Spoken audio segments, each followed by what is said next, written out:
গাছে গাছে খেজুর ধরেছে কিন্তু এখনো কাটার সময় হয় নাই। এই সময় যদি জিহাদে যায় তাহলে সকলের খেজুরের বাগানের খেজুর নষ্ট হওয়ার সম্ভাবনা আছে। আর হাতে নাই কোনো টাকা পয়সা, জিহাদের সামানপত্র কিনবে কিভাবে? ঘোড়া কিনতে হবে, উট কিনতে হবে, তরবারি কিনতে হবে, লৌহ বর্ম কিনতে হবে, হাতে নাই টাকা, গাছে ফল। এই অবস্থায় যদি জিহাদের সফরে যায় তাহলে বিরাট আর্থিকভাবে অনেক সমস্যা এবং ক্ষতির সম্মুখীন হবে।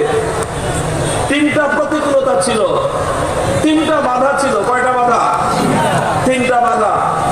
এক নম্বর হলো সফরের পথ অনেক দূরত্বের, এই দূরত্বের পথ অতিক্রম করতে হবে। দুই নম্বর বাধা হলো তীব্র গরমের সংকট, এই শরীরের মধ্যে গরমের তীব্র দাবদাহে ফসকা পড়ে যায় আরব দেশের গরম। সেই গরমের মধ্যে মরুভূমি এবং পাহাড়ের পথ দিয়ে পথ চলতে হবে, দীর্ঘ পথ, 1-2 মাইল না, শত শত মাইল পথ চলতে হবে। আর তিন নম্বর হলো এখন যদি কেউ জিহাদের জন্য সফরে বের হয়, গত বছরের ফসল মাইর খাবে, আর যত বাকি বাট্টা আছে এই সমস্ত বাকি পরিশোধ করার জন্য তার কঠিন পরিস্থিতির সম্মুখীন হইতে হবে। এইরকম পরিস্থিতিতে আল্লাহর পক্ষ থেকে জিহাদের ঘোষণা আসলো, আল্লাহ নবীর পক্ষ থেকে জিহাদের ডাক আসলো। লাকাদ তাবাল্লাহু আলান নাবিয়্যি ওয়াল মুহাজিরিন ওয়াল আনসার আল্লাযীনা ইত্তাবাউহু ফি সাআতিল উসরা। এইজন্য আল্লাহ বলেছেন যে প্রতিকূলতার সময়ে যারা আল্লাহ এবং তার রাসূলের ডাকে সাড়া দিল, প্রতিকূলতার সময়ে, কঠিন সময়ে যারা আল্লাহ এবং তার রাসূলের ডাকে সাড়া দিয়েছে, আল্লাহ তাদের প্রতি অনেক বেশি অনুরক্ত হয়েছেন, তাদের প্রতি আল্লাহ সন্তুষ্টি অনেক বেশি। বুঝেন না এই কথা? বললে রাগ করেন না। এই যে আপনারা এখন সারা দেশে বাদ ভাঙ্গা জোয়ার, আমাদেরকে দেখলে আপনারা খুব উদ্বেলিত হন। এখন হলো আমাদের একটা অনুকূল সময় চলতেছে, ভালো সময়। একটা সময় গেছে আমাদের প্রতিকূলতার সময়, যখন মামুনুল হক নাম উচ্চারণ করা বাংলাদেশের সবচেয়ে বড় অপরাধ ছিল। এই নাম যার ঘরে পাওয়া গেছে তার 14 গোষ্ঠী সহ উদ্ধার করে ছাড়ছে। অসংখ্য মানুষ আমি জানি এমন, কারাগারে বহু যুবকের সাথে দেখা হয়েছে, স্কুলে পড়ে, কলেজে পড়ে, ইউনিভার্সিটিতে পড়ে, মাদ্রাসায় পড়ে, ধরে আনছে পুলিশ, কঠিন মামলা দিয়ে জেল হাজতে চালান করে দিয়েছে। অপরাধ কি?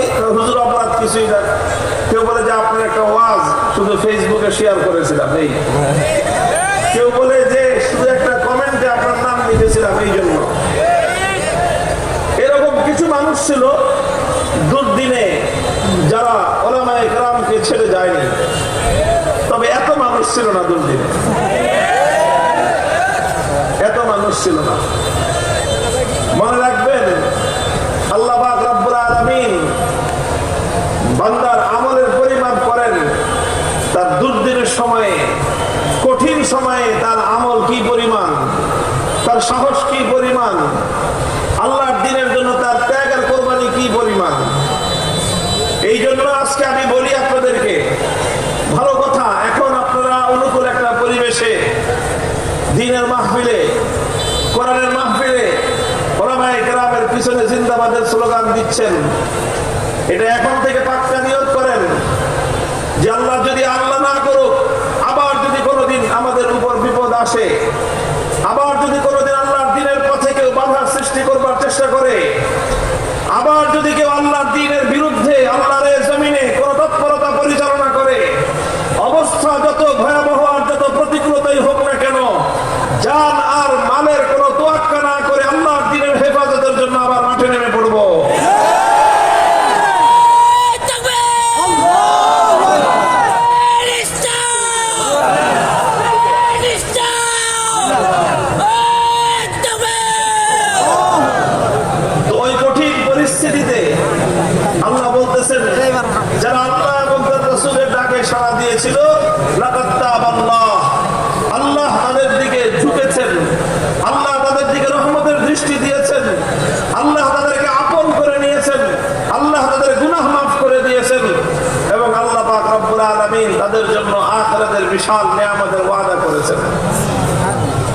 এটা হলো একটা মূল ঘটনা।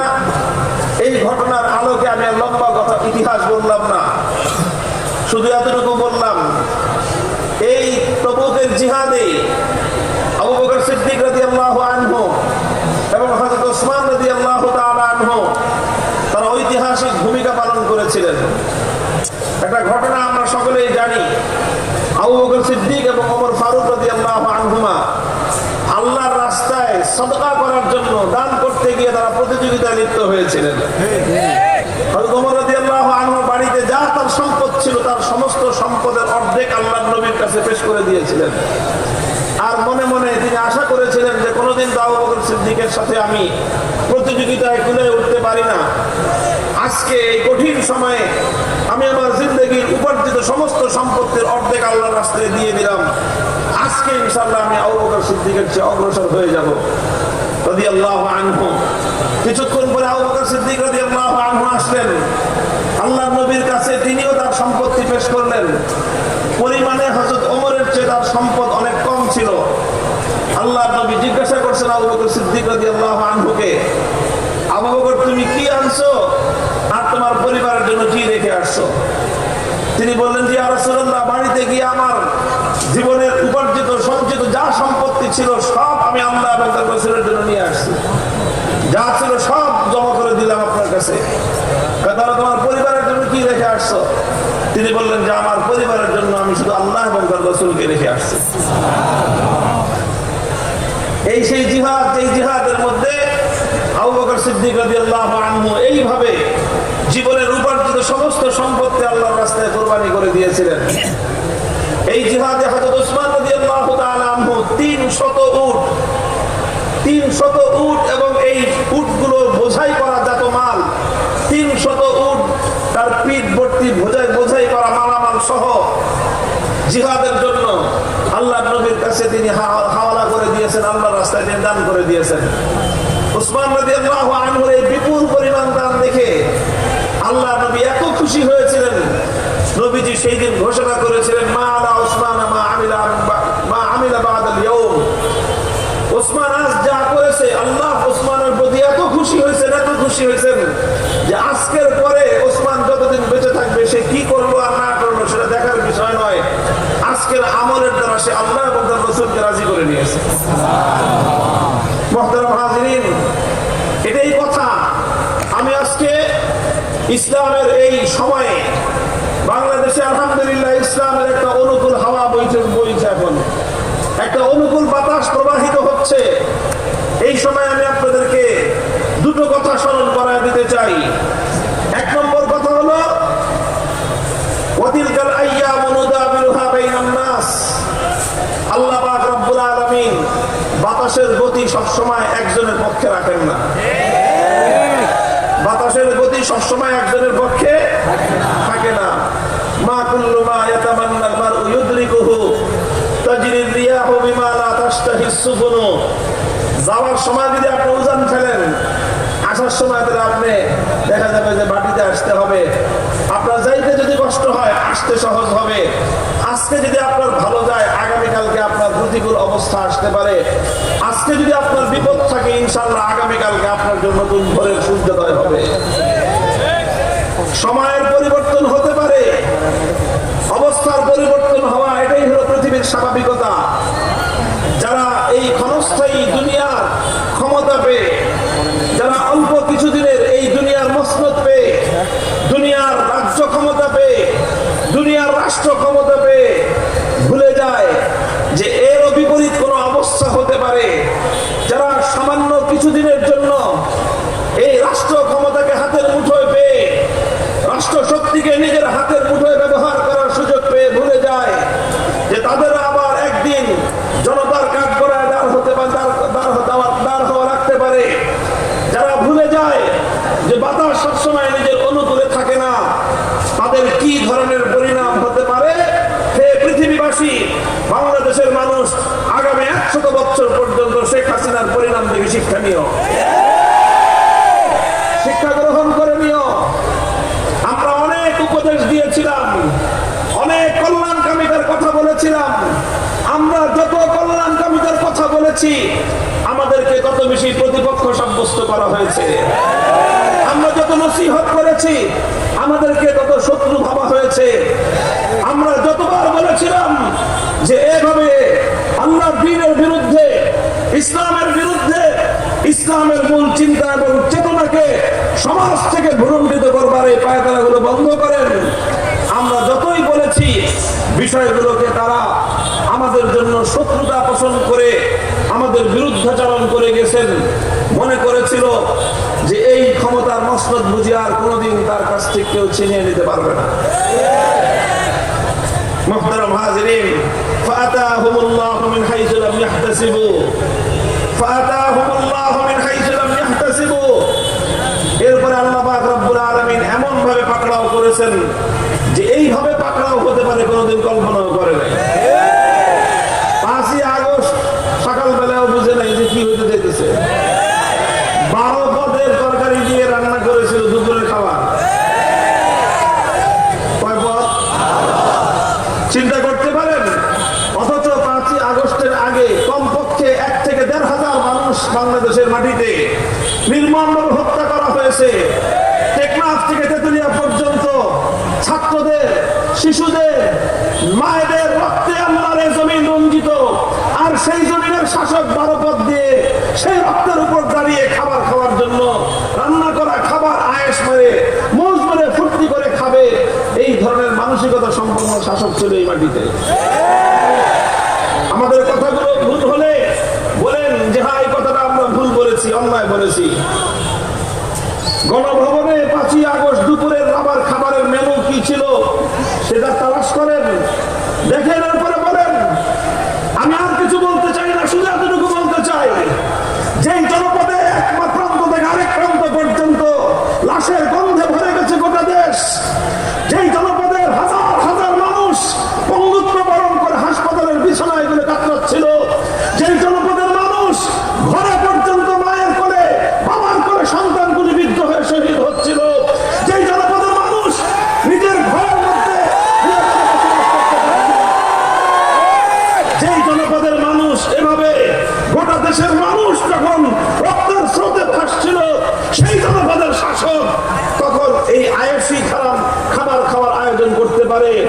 কতটা কতটা মানুষের প্রতি, দেশের প্রতি, জাতির প্রতি দায়িত্ব জ্ঞানহীন হলে কাজ করা সম্ভব।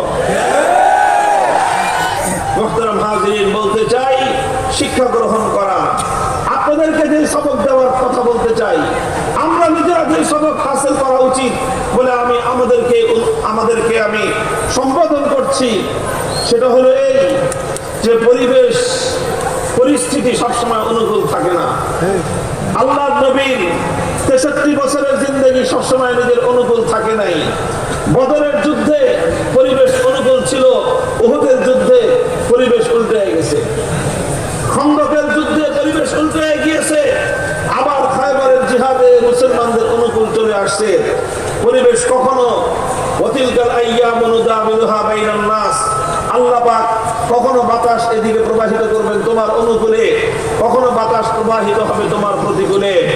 আমাদের জন্য শিক্ষা হলো এই, আল্লাহ না করুন আল্লাহর দ্বীনের জন্য যে কোনো কঠিন পরিস্থিতিতে, যে কোনো প্রতিকূল পরিবেশে, যে কোনো দুর্দণ্ডপ্য প্রতাপশালী, যে কোনো শাসকের মুখে, যে কোনো অত্যাচারী জালিমের বুলেটের বুকের সামনে, যে কোনো অন্যায়কারী, যে কোনো ক্ষুধাদ্রোহী শক্তি তাগুতের মোকাবেলায় সিংহাসন করে আবু সাঈদের মতো দাঁড়িয়ে থাকতে হবে।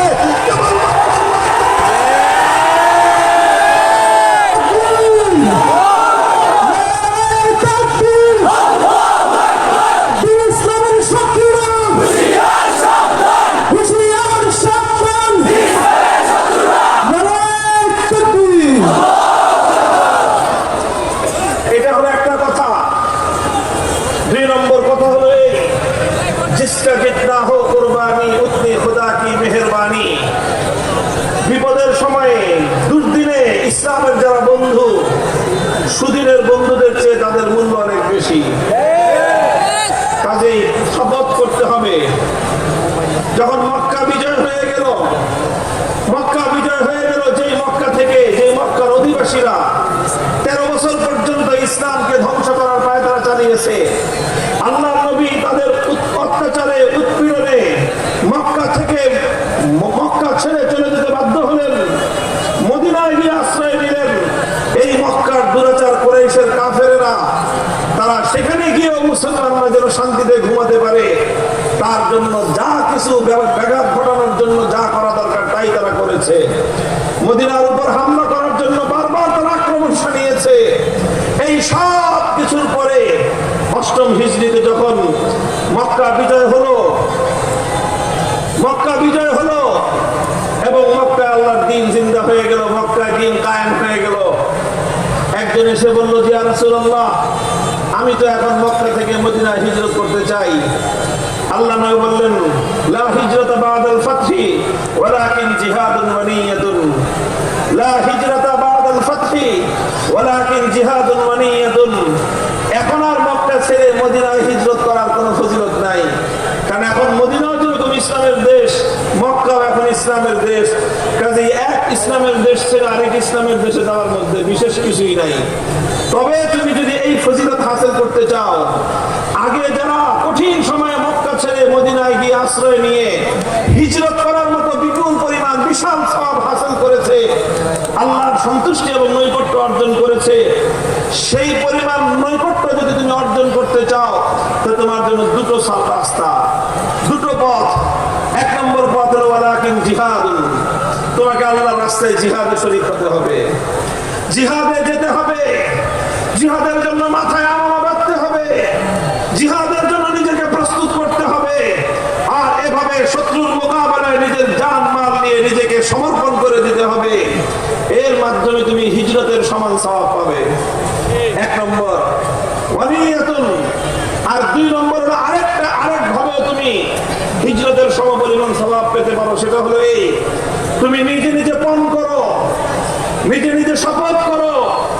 দুনিয়ার কাউকে বলতে হবে না, শুধু আল্লাহকে বলো যে আল্লাহ, আমি শপথ করলাম, আমি পণ করলাম, আবার যদি কোনোদিন এই মক্কা নগরীতে কুফরের রাজত্ব প্রতিষ্ঠিত হয়, আবার যদি কোনোদিন এই মক্কায় বাতিল বিজয়ী হয়ে যায়, আবার যদি কোনোদিন এই মক্কায় তোমার শত্রুদের আধিপত্য প্রতিষ্ঠিত হয়, সেই দিন আমি নিজের বাড়ির মায়ায়, নিজের পরিবারের মায়ায়, নিজের সন্তান এবং আপনজনদের মায়ায় মক্কায় পড়ে থাকবো না, বরং সেই দিন আমি তোমার দ্বীনের জন্য সব কিছু ছেড়ে তোমার কথা আমি নিজেকে সুপর্দ করে দিব। যদি কেউ এই নিয়ত করতে পারো তাহলে হিজরত না করেও তুমি হিজরতের সমপরিমাণ সওয়াব লাভ করতে পারবে। শপথ করেন বাংলাদেশের শত্রুরা। আমি বাংলাদেশ বলি কারণ বাংলাদেশ এবং ইসলাম একটা আরেকটার সাথে ওতপ্রোতভাবে জড়িয়ে আছে।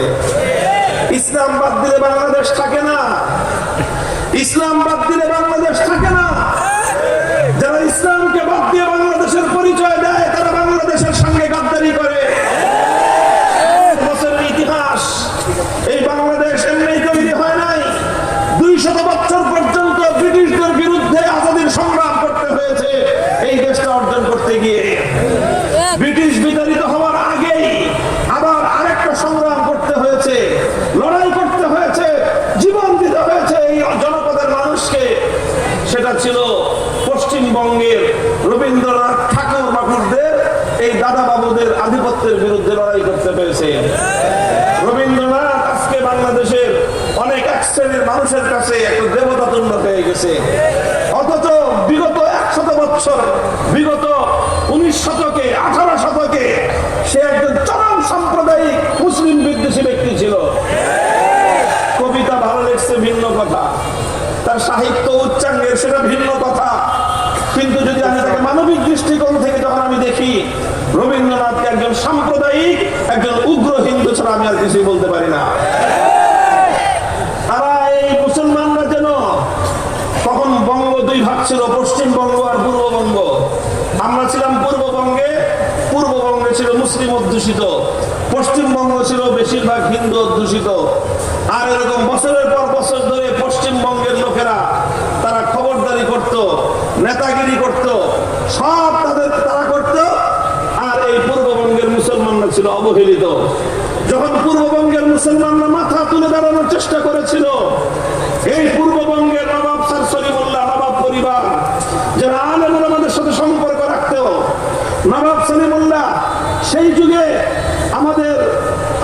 এই গোটা কওমি অঙ্গনের সেরেতাজ মুজাদ্দিদ মিল্লাত হাকিমুল উম্মাত শাহ আশরাফ আলী থানভী রাহমাতুল্লাহ আলাইহি, ওনাকে তিনি এই অঞ্চলে এনেছিলেন।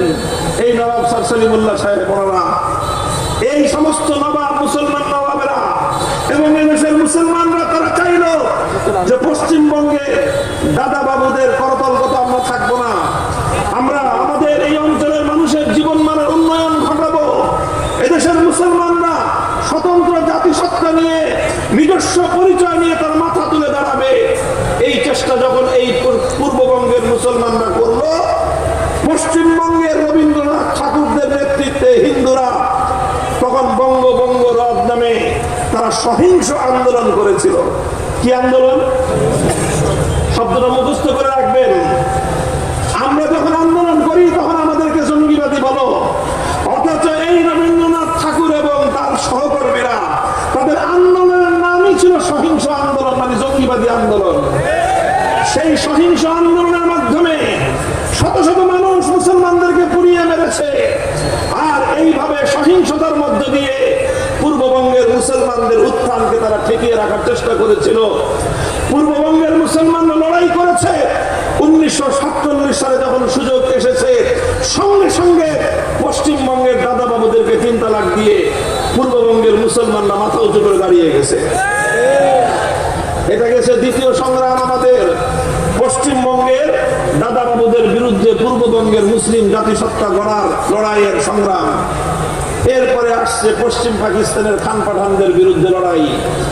ওরা মুসলমান, আমরা মুসলমান, কিন্তু ওরা বললো মুসলমান মুসলমান হলে কি হবে, তোরা বাঙালি আর আমরা হলাম পাঞ্জাবি, সুতরাং পাঞ্জাবিরা হলো উত্তম, বাঙালিরা হলো অধম।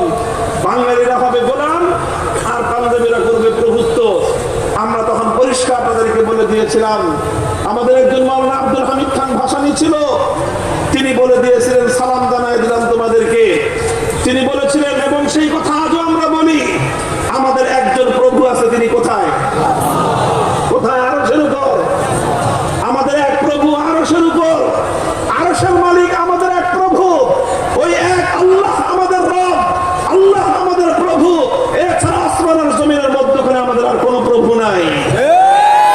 কেউ যদি আমাদের দিকে ভ্রাতৃত্বের হাত বাড়িয়ে দেয়, আমরাও তাকে ভাই হিসেবে গ্রহণ করতে প্রস্তুত, কিন্তু কেউ যদি আমাদের দিকে প্রভুত্বের হাত বাড়িয়ে দিতে চায়, আমরা দরিদ্র হতে পারি, দুর্বল হতে পারি, আমাদেরকে দুর্বল ভেবে আমাদের উপর যারা প্রভুত্ব করতে আসে, এই জাতির ইতিহাস হলো সেই প্রভু বনে যাওয়া মাখলুকের হাত ভেঙে আমরা গুড়িয়ে দেই।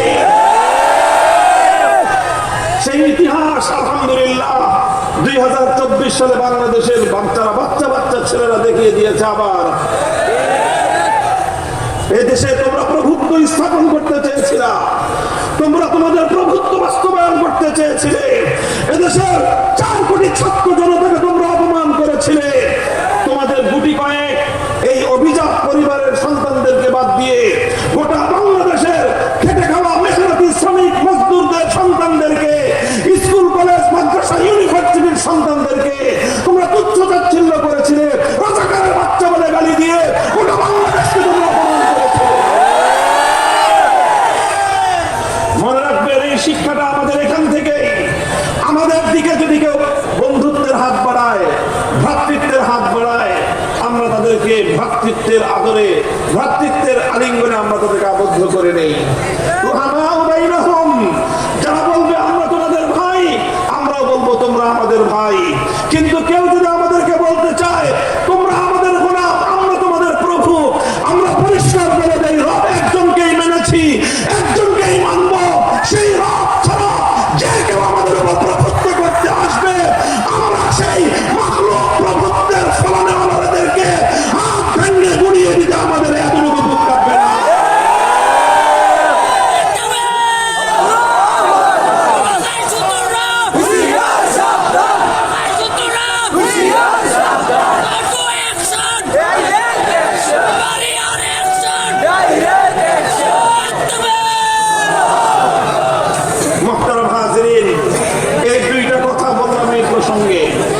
সর্বশেষ কথা আমার, ওয়ালা সালাসাতিল্লাযীনা খুল্লিফু হাত্তা ইযা দাকাত আলাইহিমুল আরদু বিমা রাহুবাত ওয়া দাকাত আলাইহিম আনফুসুহুম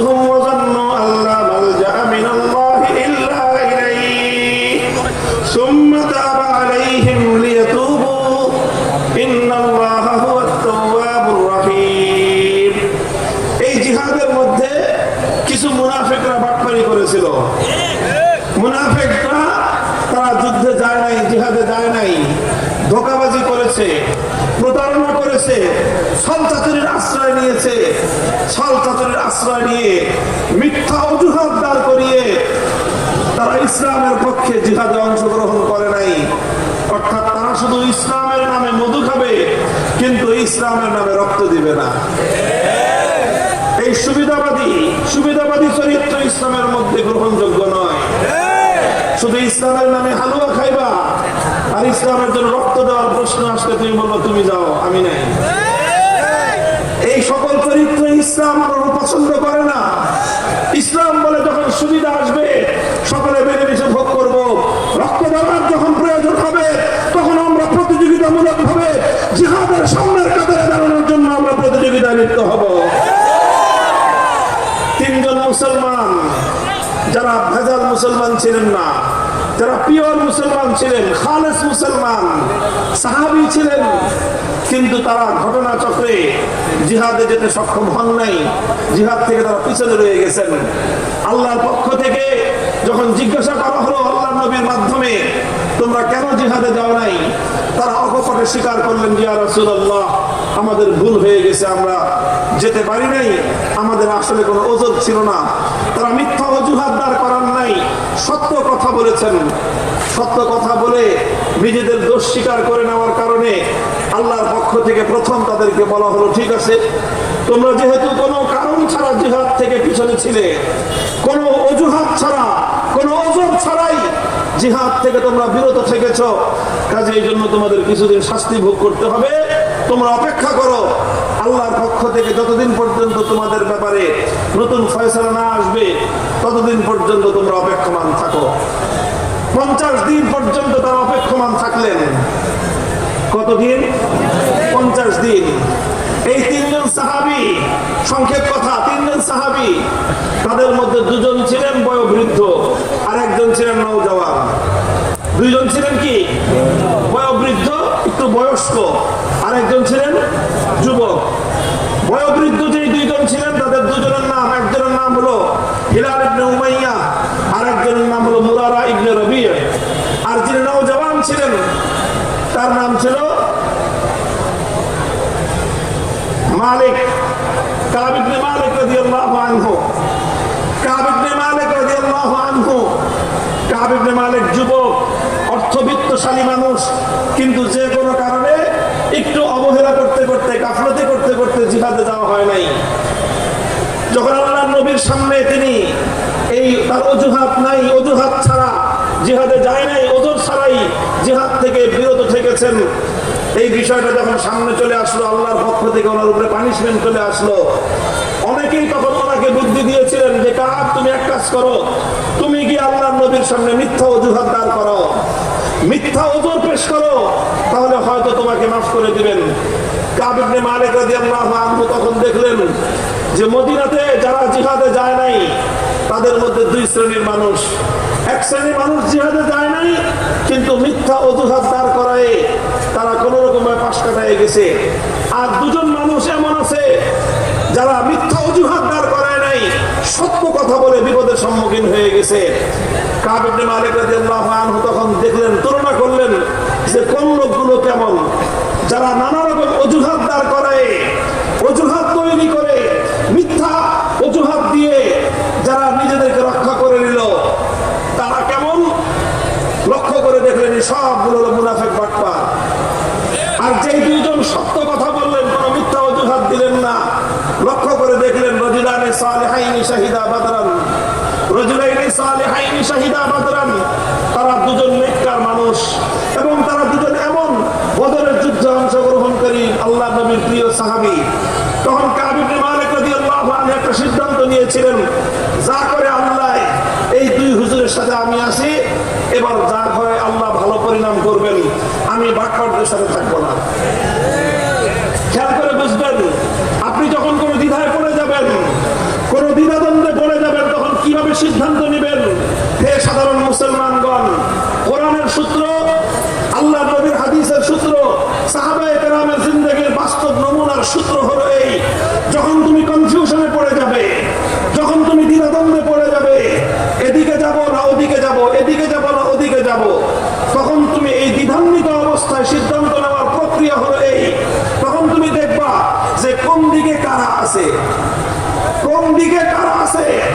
তুমি যখন তাকায় দেখবে একদিকে মুহিবুল্লাহ বাবুনগরী, একদিকে আল্লামা জুনায়েদ বাবুনগরী, তুমি যখন তাকায় দেখবে একদিকে আল্লামা নূর হোসেন কাসেমী, তুমি যখন তাকায় দেখবা একদিকে এরকম হাক্কানি উলামায়ে কেরাম, আর অপর দিকে তাকায় দেখবা সব বাটপাড়ার সিটার, তখন তুমি চোখটা বন্ধ করে বাটপারদের দল ত্যাগ করে ধোঁকাবাজদের দল ত্যাগ করে আল্লাহ ওয়ালা নেককারদের সঙ্গে থাকবা, তোমার পরিণাম ভালো হবে।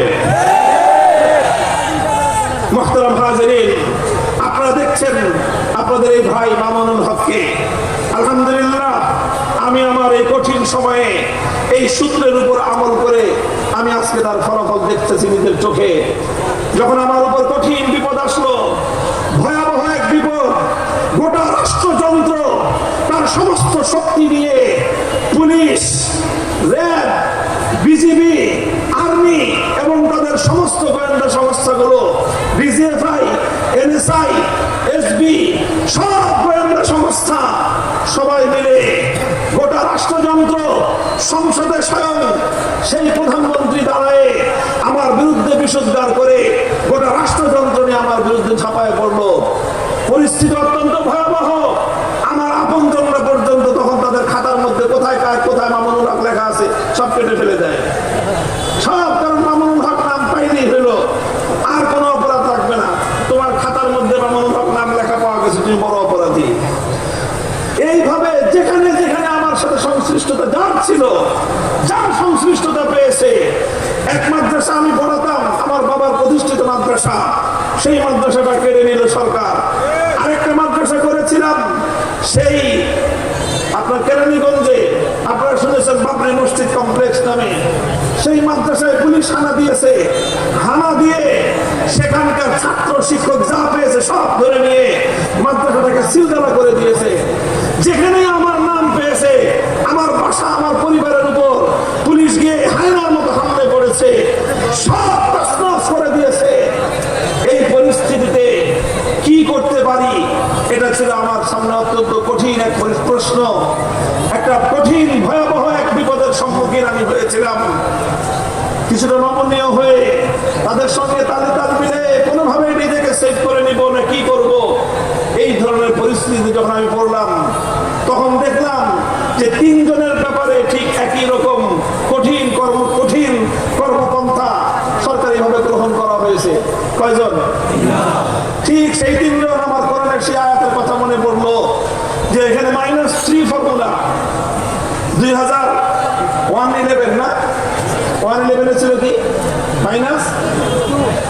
-2 ফর্মুলার কথা শুনছেন 111-এ, আর 2021 সালে ছিল -3 ফর্মুলা। হেফাজতে ইসলামের তিনজনকে মাইনাস করো।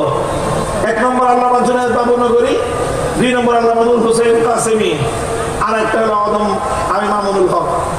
এই তিনজনকে মাইনাস করো, -3 ফর্মুলা। -3 ফর্মুলা ফেলে আমার 2 বুজুর্গ শহীদ করে দেওয়া হয়েছে। আল্লামা নূর হোসেন কাসেমী রহমতুল্লাহ আলাইহির মৃত্যু স্বাভাবিক মৃত্যু ছিল না, রহস্যজনক মৃত্যু। আল্লামা জুনায়েদ বাবুনগরী রহমতুল্লাহ আলাইহির মৃত্যু স্বাভাবিক মৃত্যু ছিল না, রহস্যজনক মৃত্যু। এই দুইজনকে তারা জানে খতম করেছে, আর আমাকে এমন ভাবে খতম করতে চেয়েছে যাতে এই দেশে আমি আর কোনোদিন মানুষের সামনে মুখ তুলে দাঁড়াতে না পারি। -3 ফর্মুলার উপর তারা শুরু করলো কাজ। কঠিন পরিস্থিতিতে আমি দেখলাম যে আল্লাহর কি খাস মেহেরবানি, আমাদের এই তিনজনকে মাইনাস করার এই পুরো সিস্টেমটা ওই 3 সাহাবীর সাথে মিলে যায়। ওখানেও 2জন বৃদ্ধ ছিলেন আর একজন যুবক। আমি তাকায় দেখলাম যে আমার সামনে যে 2জন, তারা 2জন বৃদ্ধ, আমি একজন যুবক। তো চিন্তা করলাম যা করে আল্লাহ, যে পথে আল্লামা নূর হোসেন কাসেমী, যে পথে আল্লামা জুনায়েদ বাবুনগরী গেছেন, ওই পথে থাকার মধ্যে আমার জন্য কামিয়াবি আছে। কোমর বেঁধে থাকলাম ওই রাস্তার উপর। হয়তো 3টা বছর আমাকে কষ্ট করতে হয়েছে, হয়তো 3টা বছর নিদারুণ কষ্টে রাত আর দিনগুলোকে কাটাতে হয়েছে, হয়তো অনেক রাত চোখের অশ্রুতে ভাসাতে হয়েছে, হয়তো অনেক দিন বুকের গঙ্গানি আর দীর্ঘ শ্বাসে আমাদের রাত আর দিনগুলো পার হয়েছে। কিন্তু আলহামদুলিল্লাহ অবশেষে 3 বছরের পর সেই প্রভাত এসেছে, নতুন সূর্যের উদয় হয়েছে এবং আলহামদুলিল্লাহ জুলুমের অবসান হয়েছে, অত্যাচারী জালিমের এমন পরিণাম হয়েছে যে আমাদেরকে তো মাইনাস করেছে, আমরা দেশেই ছিলাম, আর আল্লাহর পক্ষ থেকে এমন মাইনাস হয়েছে 14 গোষ্ঠী সহ দেশের সীমানা। লাভ হবে না, এই দেশে আসতে পারবেন না, কোনো লাভ হবে না। ট্রাম্পের ছবি নিয়ে আসবেন, এই ট্রাম্প আর বাইডেনের ছবি নিয়ে একবার আসছিলেন, এদেশের মানুষ বাইডেনকেও খায় নাই, ট্রাম্পকেও খাবে না। জুলুমের হিসাব দিবেন। প্রায় 1600 উপরে সর্বশেষ পরিসংখ্যান অনুযায়ী 1650 তাগড়া তাগড়া যুবক ছেলেদেরকে, কচি কচি প্রাণ ছেলে মেয়েদেরকে গুলি করে নির্মমভাবে হত্যা করেছে। এই 1650 আমাদের সন্তানদের হত্যাকাণ্ডের বিচার হবে। যদি কেউ বিচারে গরিবসি করে তাহলে তাকেও এই দেশের মানুষ ক্ষমা করবে না। বিগত 100 বছরে বাংলার এই মাটিতে এত বড় জালেম, এত বড় ভয়াবহ নির্যাতন জুলুমের নিষ্ঠুর বাংলার মানুষের উপর কোন স্বৈরশাসক চালায় না। মুহতারাম হাজিরিন, এভাবে সিদ্ধান্ত নিবেন। যখন দোদুল্যমানতায় পড়ে যাবেন, দ্বিধাদ্বন্দ্বে পড়ে যাবেন, কনফিউশনে পড়ে যাবেন, তখন দেখবেন কোন পথের সামনে কারা আছে। যেখানে দেখবেন আল্লাহওয়ালারা আছে, যেখানে দেখবেন নেককাররা আছে, যেখানে দেখবেন সৎ মানুষগুলো আছে, আর কিছু বুঝে না আসলেও সৎ মানুষদের সাথে থাকবেন, ভালো মানুষদের সঙ্গে থাকবেন। ইয়া আইয়ুহাল্লাযীনা আমানুত্তাকুল্লাহ ওয়া কুনু মা'আস সাদিকিন। আল্লাহ বলেছেন তুমি সৎ লোকদের সাথে থাকো, দুনিয়াতেও আমি তোমাকে কামিয়াবি দান করব। ফাদখুলি ফি ইবাদি ওয়াদখুলি জান্নাতি। জান্নাতের মধ্যে আমি সৎ মানুষদের জামাতে বদ্ধ করে তোমাকে জান্নাতে পৌঁছে দেব। সুবহানাল্লাহ। থাকবেন তো ইনশাআল্লাহ? দেখেন, আমার বিরুদ্ধে ওদের মূল ক্ষোভের জায়গাটা ছিল এইটাই যে আমি এই 2022 সাল যদি একটা ওয়াজ করতাম সব জায়গায়, আপনাদের এখানে আমি সেই ওয়াজ করেছি, আপনাদের কারো মনে থাকার কথা। আমি বলেছিলাম তাদের ষড়যন্ত্র হলো আলেম সমাজ থেকে দেশের সাধারণ মানুষকে বিচ্ছিন্ন করা। আমি বলেছিলাম রাজনীতি করেন, ভালো কথা, এমন রাজনীতি করবেন না যে রাজনীতি করতে গেলে আলেমদের সঙ্গে দূরত্ব অবলম্বন করতে হয়। যেই রাজনীতির দল, যেই রাজনীতির নেতা তোমাকে আলেমদের থেকে দূরে সরতে বলবে, তোমার দল যদি তোমাকে আলেমদের বিরুদ্ধে রাজপথে নামতে বলে, তোমার দল যদি তোমাকে আলেম সমাজের বিরুদ্ধে ময়দানে নামতে বাধ্য করে, হে মুসলমানের সন্তান, তোমাকে বলেছিলাম, আজও বলি, ভবিষ্যতে বলবো, যে দল তোমাকে উলামায়ে কেরামের কাছ থেকে দূরে সরে, সেই দলকে, সেই দলের নেতা নেত্রীকে চিন্তা লাগতো। সঙ্গে তুমি থাকো, দুনিয়াতেও তোমার পরিণাম ভালো হবে, আখিরাতেও তোমার পরিণাম ভালো হবে ইনশাআল্লাহ। থাকবেন তো ইনশাআল্লাহ? ইনশাআল্লাহ। বিপ্লব আমাদেরকে চোখে আঙুল দিয়ে দেখিয়ে দিয়েছে, মানুষ যদি সৎ নিয়তে ভালো উদ্দেশ্যে যদি ঐক্যবদ্ধ হয়, আল্লাহ সাহায্য করেন। এখনো আল্লাহ সাহায্য করেন। আর আল্লাহ যখন সাহায্য করবেন, পৃথিবীর কোন শক্তি ইনশাআল্লাহ সেই বিজয় রুখতে পারবে না। এবারের বিজয় ইসলামী বিপ্লবের একটা প্রাথমিক